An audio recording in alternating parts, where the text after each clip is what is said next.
কখনো কখনো ব্যস্ত জীবনে একটু বিরতি নেওয়া খুব দরকার।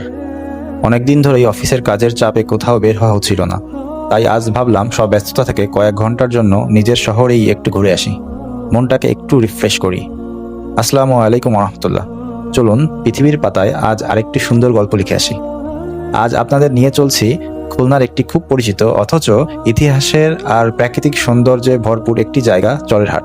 অনেকেই এটিকে নৌবাহিনীর আশার আলো রিভার ভিউ পার্ক ও ক্যাফে নামেই চেনেন। পথেই আসরের আজান হয়ে গেল, তাই প্রথমে থেমে গেলাম আবু নাসের হসপিটাল মসজিদে। চারপাশে সবুজ, শান্ত ও প্রাকৃতিক পরিবেশে ঘেরা এই সুন্দর মসজিদে নামাজ আদায় করে মনটা যেন আরও প্রশান্ত হয়ে গেল। আলহামদুলিল্লাহ, নামাজ আদায় করে আবার রওনা হলাম আমাদের গন্তব্যের দিকে।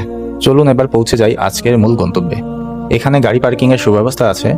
পার্কিং প্রতি চার্জ 30 টাকা মাত্র। অনেকেই এই জায়গাটিকে আশার আলো বা নৌবাহিনীর ক্যাফে নামেই চেনেন, কিন্তু আমার কাছে এই জায়গার পরিচয় অনেক আগের। ছোটবেলা থেকেই বন্ধুদের সঙ্গে মাঝে মাঝে এখানে ঘুরতে আসতাম। তখন এখানে আজকের মতো সাজানো পার্ক বা ক্যাফে ছিল না। মানুষ আসতো শুধু নদীর পাড়ে বসে বাতাস খেতে, গল্প করতে আর ভৈরব নদীর সৌন্দর্য উপভোগ করতে। অনেকেই হয়তো জানেন না, চরেরহাট নামটির একটি ইতিহাস আছে।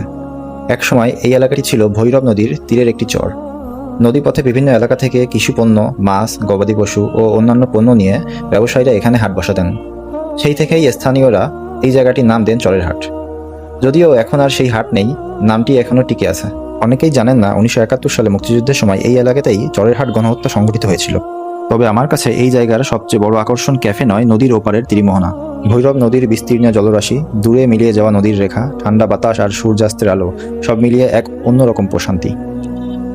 সত্যি বলতে এখানে এসে নদীর আসল সৌন্দর্য উপভোগ করা যায়। মাগরিবের রক্ত হয়ে যাওয়ায় মাগরিবের নামাজটি এবারেই পড়ে নিলাম। আপনারা যারা চরেরহাট বেড়াতে আসবেন, তারা যদি নদীর আসল সৌন্দর্য উপভোগ করতে চান, তাহলে নৌকায় করে এবারে চলে আসবেন। নদীর ওপার থেকে রাতের সৌন্দর্যটা সত্যিই অনেক বেশি মনোমুগ্ধকর। বিকালের ও সন্ধ্যার সৌন্দর্য উপভোগের পর আবার চলে যাচ্ছি আমরা আশার আলো ক্যাফের দিকে। তো চলুন এবার সিনেমাটিক শটের মাধ্যমে আশার আলো ক্যাফের রাতের সৌন্দর্য উপভোগ করি।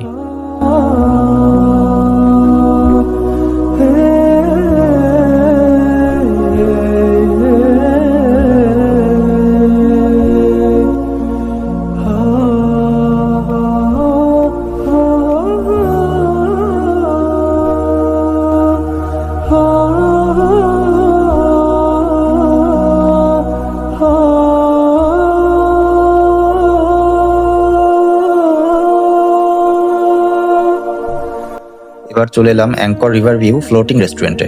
নদীর বুকে ভাসমান এই রেস্টুরেন্টটি দেখতে সত্যিই দারুণ লেগেছে। বিশেষ করে সন্ধ্যার আলো আর চারিপাশের নদীর দৃশ্য, সব মিলিয়ে জায়গাটি বেশ সুন্দর একটি পরিবেশ তৈরি করেছে। যারা ছবি তুলতে ভালোবাসেন তাদের জন্য দারুণ একটি জায়গা।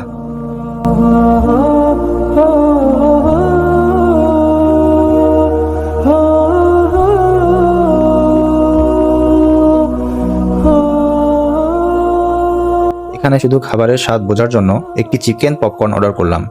আমার ব্যক্তিগত অভিজ্ঞতায় দাম ও স্বাদ অনুযায়ী এভারেজ লেগেছে। তবে আমার একটি ছোট সাজেশন থাকবে, আপনারা যদি চরেরহাট ঘুরতে আসেন, তাহলে ফেরার পথে অবশ্যই খালিশপুর মেগার মোড়ের মেগা ফাস্ট ফুডে একটু মেরে যাবেন। অনেকেই ভাবেন মেগা মানে শুধু বিরিয়ানি, কিন্তু সত্যি বলতে তাদের ফাস্ট ফুড আইটেমগুলো অসাধারণ। আমরা এখানে বিফ চাপ অর্ডার করলাম। আমার কাছে মনে হয় এটা খুলনা শহরের বেস্ট ফাস্টফুড রেস্টুরেন্ট। আপনাদের সুবিধার্থে মূল্য তালিকাটি দিয়ে দিলাম। আল্লাহ হাফেজ, আবার দেখা হবে নতুন একটি গল্পে। আসসালামু আলাইকুম।